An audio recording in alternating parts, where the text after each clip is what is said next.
Hello viewers, வரப்போகின்ற மே 26ஆம் தேதி காலையில் 11:36 மணிக்கு பார்த்தீங்கன்னா அசுர அமாவாசையானது வரப்போகிறது. இந்த அமாவாசைக்கு பிறகு பல முக்கியமான கிரகங்களுடைய இடமாற்றங்களும் ஜோதிட ரீதியாக ஏற்பட போகிறது. இதன் விளைவாகத்தான் பார்த்தீங்கன்னா மேசராசி நேயர்களுடைய வாழ்க்கையில எதிர்பார்க்காத சில திருப்பங்களை சந்திக்க போறாங்க. பொதுவாகவே ஜோதிட ரீதியாக பார்க்கும்போது கிரகங்களுடைய இடமாற்றங்களானது ஒவ்வொரு தனிப்பட்ட மனிதர்களுடைய வாழ்க்கையிலையுமே சில தாக்கத்தை ஏற்படுத்த கொடுங்க. சிலருக்கு இந்த தாக்கங்களானது சாதகமாக இருந்தாலுமே ஒரு சிலருக்கு பாதகமான விளைவுகளையும் ஏற்படுத்தலாம்.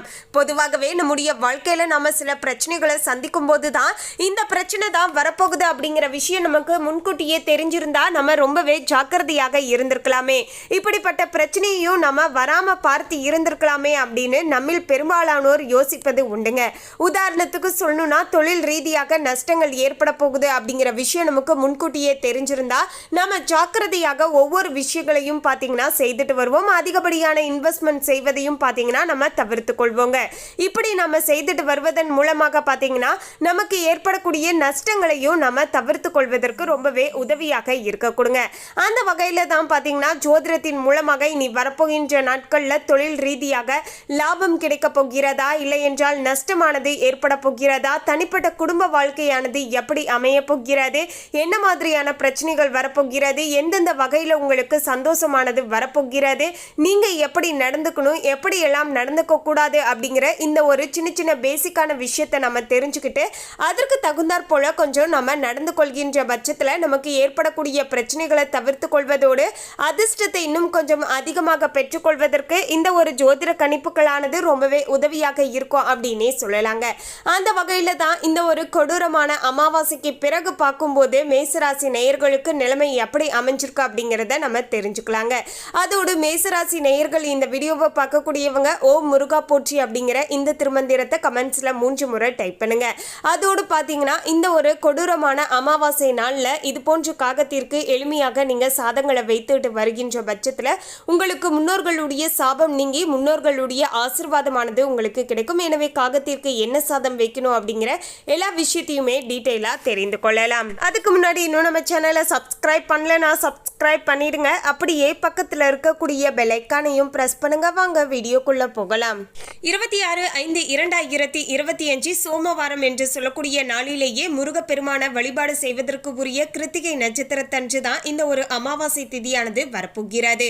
சரியாக சொல்ல வேண்டும் என்றால் அன்றைய நாள் காலையில் பார்த்தீங்கன்னா 11:36 மணிக்கு இந்த அமாவாசை திதியானது தொடங்கி அடுத்த நாள் காலையில் பார்த்தீங்கன்னா 9:11 மணி வரைக்கும் பார்த்தீங்கன்னா இந்த அமாவாசை திதியானது இருக்க போகிறது.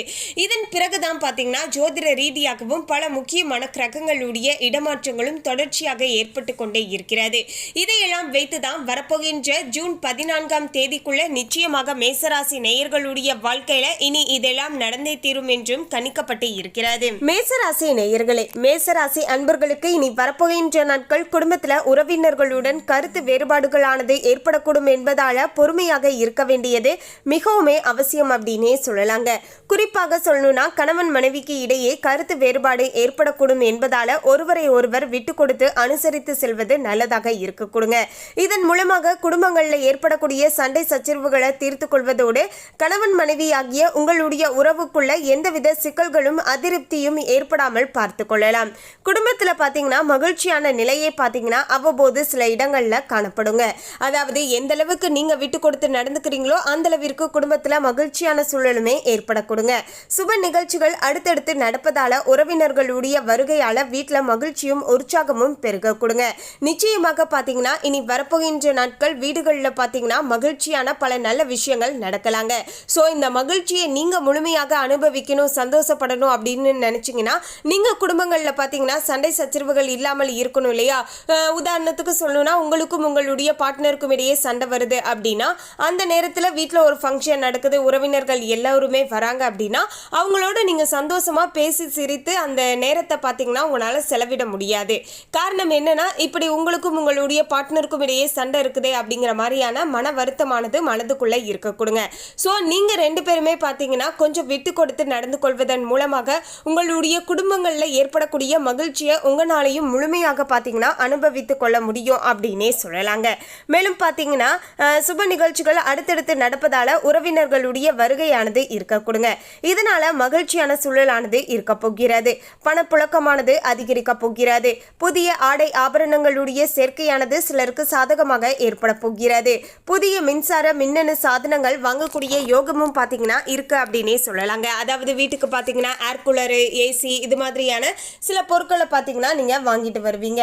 உறவினர்களால் ஆதாயமே அவ்வப்போது உண்டாக போகிறது. குடும்ப உறுப்பினர்களுடைய தேவைகளை பார்த்தீங்கன்னா நிறைவேற்றுவீர்கள். சிலருக்கு வெளி மாநிலங்களில் உள்ள புண்ணிய தலங்களை தரிசிக்கக்கூடிய வாய்ப்புகளுமே ஏற்பட போகிறது. குடும்பத்துடன் சுற்றுலா சென்று வருவதற்கான வாய்ப்புகளுமே சிலருக்கு சாதகமாக அமைஞ்சிருக்குங்க. பிள்ளைகளுடைய வேலை மற்றும் படிப்புகளுக்காக சிலருடைய சிபாரச பார்த்தீங்கன்னா நாட வேண்டியதாய் வரலாங்க. அப்படி அவங்க கொடுக்கக்கூடிய சில விஷயங்களுமே பார்த்தீங்கன்னா உங்களுக்கு சாதகமாக இருக்க கொடுங்க. அலுவலகத்தில் பணி சுமையானது அதிகரிக்கலாம். உங்களுடைய வேலைகளில் மிகுந்த கவனத்தோடு செய்ய வேண்டும். எந்த அளவுக்கு ஒவ்வொரு வேலையும் கவனத்தோடு செய்றீங்களோ அந்த அளவிற்கு பிரச்சனைகள் இல்லாமல் சுமூகமாக இருக்கும் அப்படின்னே சொல்லலாங்க. சிலருக்கு இடமாற்றம் ஏற்பட கொடுங்க. அதிகாரிகளுடைய ஆதரவை எதிர்பார்க்க முடியாது. மேலும் பார்த்தீங்கன்னா இனி வரப்போகின்ற நாட்களில் அரசு பணியில் இருக்கக்கூடியவர்கள் தங்களுடைய பணிகளில் மிகவும் எச்சரிக்கையாக இருக்க வேண்டுங்க. எந்தவித விஷயங்கள் செய்வதாக இருந்தாலும் 1க்கு 2 முறை யோசித்து பார்த்து செய்ய வேண்டும். அதே போல சில இடங்களில் கையெழுத்து போடுறீங்க அப்படிங்கிற பட்சத்தில் பார்த்தீங்கன்னா முழுக்க அந்த ஆவணங்களை படித்து பார்த்துட்டு அதன் பிறகு கையெழுத்து போடுவது நல்லதாக இருக்க கொடுங்க. தினந்தோறுமே நீங்கள் எளிமையாக செய்யக்கூடிய விஷயங்களாக இருந்தாலுமே இனி இந்த அமாவாசைக்கு பிறகு மேசராசி நேயர்கள் ஒரு சில விஷயங்களை செய்றீங்க அப்படின்னா கூடுதல் ஜாக்கிரதையோடு செய்துட்டு வர வேண்டுங்க. ரொம்பவே பார்த்தீங்கன்னா கவனத்தோடு ஒவ்வொரு விஷயங்களையும் செய்துட்டு வர வேண்டுங்க. அப்போதுதான் அதன் மூலமாக பல பிரச்சனைகள் ஏற்படுவதை நம்மளால தவிர்த்து கொள்ள முடியும் அப்படின்னே சொல்லலாங்க. அடுத்து மேசராசி நேயர்களுடைய தொழில் வியாபாரத்தை வைத்து பார்க்கும்போது பார்த்தீங்கன்னா இந்த அமாவாசைக்கு பிறகு ஓரளவுக்கு உங்களுக்கு சுமாராகத்தான் இருக்கும். பெருசா எந்தவித முன்னேற்றமும் ஏற்படாது. அதே போல பெருசா பார்த்தீங்கன்னா நஷ்டமும் ஏற்படாது. ஒரு ஆவரேஜான நிலையில தான் பார்த்தீங்கன்னா இருப்பீங்க அப்படின்னே சொல்லலாங்க. சக போட்டியாளர்களால மறைமுக பிரச்சனைகளானது வரக்கூடும் என்பதால கொஞ்சம் பார்த்து நடந்துக்கோங்க. அப்படியே வந்தாலுமே அதுல பெருசா எந்தவித பாதிப்பும் இல்லை அப்படின்னு சொன்னாலுமே கொஞ்சம் நாமளுமே பார்த்தீங்கன்னா எல்லா விஷயங்களிலுமே கொஞ்சம் ஜாக்கிரதையாகவும் விழிப்புணர்வுடனும் நடந்து கொள்வது தப்பு கிடையாது இல்லையா? ஸோ அதனால கொஞ்சம் பார்த்து நடந்துக்கோங்க. அதே போல பார்த்தீங்கன்னா குடும்பத்தை நிர்வகிக்கக்கூடிய பெண்களுக்கு மகிழ்ச்சி தரக்கூடிய வகையில் பார்த்தீங்கன்னா இனி இந்த அமாவாசைக்கு பிறகு நிலைமையானது மாறப்போகிறது. காரணம் என்னன்னா குடும்பத்தில் பார்த்தீங்கன்னா உங்களுடைய தேவைகளானது நிறைவேற ஆரம்பிக்குங்க. உதாரணத்துக்கு சொல்லணும்னா வீட்டுக்கு தேவையான சில பொருட்கள் வாங்குவீங்க. அதன் மூலமாக மகிழ்ச்சியாக இருப்பீங்க. இப்போது பார்த்தீங்கன்னா சம்மர் சீசன் இல்லையா? ரொம்ப நாட்களாகவே வந்து ஏசி வாங்கணும், இல்லைன்னா ஏர் கூலர் வாங்கணும், இல்லைன்னா வந்து எக்ஸ்ட்ராவாக பார்த்தீங்கன்னா ஒரு ஃபேன் வாங்கலான் இருக்கேன் அப்படின்னு பார்த்தீங்கன்னா ஒவ்வொருத்தருக்கும் ஒவ்வொரு விதமான ஆசைகள் இருக்கும் இல்லையா? அப்படிப்பட்ட ஆசைகள் பார்த்தீங்கன்னா குடும்பங்களில் நிறைவேற ஆரம்பிக்குங்க. அதன் மூலமாக நீங்கள் மகிழ்ச்சியாக இருப்பீங்க. அதே போல் பார்த்தீங்கன்னா இன்னும் பலருக்கு பார்த்தீங்கன்னா புதிய ஆடை வாங்கிறது, ஆபரணங்களுடைய சேர்க்கை ஏற்படுவது போன்ற பல நல்ல விஷயங்களானது நடக்கலாங்க. இதன் மூலமாகவும் மேசராசி நேயர்கள் பெண்களாக இருக்கக்கூடியவர்கள் மகிழ்ச்சியாக இருப்பீர்கள். மேலும் வேலைக்கு செல்லக்கூடிய பெண்களுக்கு அலுவலகத்தில் எதிர்பார்த்த பதவி உயர்வு, சம்பள உயர்வு போன்ற பல நல்ல சலுகைகளானது கிடைக்கக்கூடிய வகையிலையும் சூழலானது சாதகமான முறையில் அமைஞ்சிருக்கு அப்படின்னே சொல்லலாங்க. ரொம்ப நாட்களுக்கு பிறகு பார்த்தீங்கன்னா இனி வரப்போகின்ற நாட்கள் இது போன்ற பல நல்ல விஷயங்கள் நடப்பதற்கான வாய்ப்புகளுமே உங்களுக்கு சாத்தியமாக அமைஞ்சிருக்கு அப்படின்னே சொல்லலாங்க. மொத்தத்தில் மேசராசி நேயர்களுக்கு இந்த அமாவாசைக்கு பிறகு கலவையான மாற்றங்கள் ஏற்படக்கூடிய வகையிலேயே அமைஞ்சிருக்குங்க. எது செய்வதாக இருந்தாலும் தொழிலில் பார்த்தீங்கன்னா கண்ணும் கருத்துமாக ஜாக்கிரதையாக செய்துட்டு வர வேண்டுங்க. குடும்பத்தில் குறிப்பாக கணவன் மனைவிக்கு இடையே எந்தவித பிரச்சனைகளும் ஏற்படக்கூடாது அப்படின்னு நினைச்சிங்கன்னா சில இடங்களில் விட்டு கொடுத்து அனுசரணையாக நடந்துக்கோங்க. நம்முடைய மனைவி தானே, நம்முடைய கணவர் தானே அப்படின்னு நடந்துக்கிட்டீங்கன்னா குடும்பங்களில் பல நல்ல விஷயங்கள் ஏற்படுவதை அதன் மூலமாக நீங்களும் பார்த்தீங்கன்னா முழுமையாக மகிழ்ச்சியாக இருக்கக்கூடிய பல நல்ல வாய்ப்புகளுமே பார்த்தீங்கன்னா உங்களுக்கு ஏற்பட கொடுங்க. அதே போல மேசராசி நேயர்கள் தொழில் செய்யக்கூடியவர்கள், குறிப்பாக ஆண்களாக இருக்கக்கூடியவர்கள் தொழில் செய்யக்கூடிய இடத்துல ஜாக்கிரதையாக இருங்க.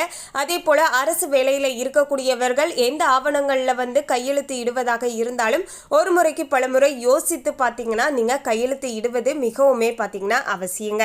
மற்றபடிக்கு எந்த பிரச்சனைகளும் ஏற்பட போவது கிடையாது.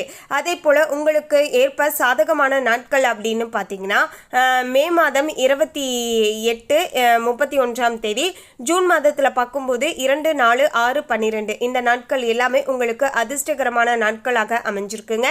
மேலும் நீங்கள் காகத்திற்கு எள் கலந்த சாதத்தை வச்சுட்டு வாங்க, உங்களுடைய முன்னோர்களுடைய சாபம் நீங்கி ஆசீர்வாதம் கிடைக்கும். மேலும் இந்த தகவலை பற்றிய உங்களுடைய கருத்தை கமெண்ட்ல பதிவு பண்ணுங்க. இந்த தகவல் உங்களுக்கு பிடிச்சிருந்தா லைக் பண்ணுங்க, ஷேர் பண்ணுங்க. இது போன்ற சுவாரஸ்யமான தகவலை தெரிந்து கொள்ள சேனலை சப்ஸ்கிரைப் பண்ணுங்க. தேங்க்யூ.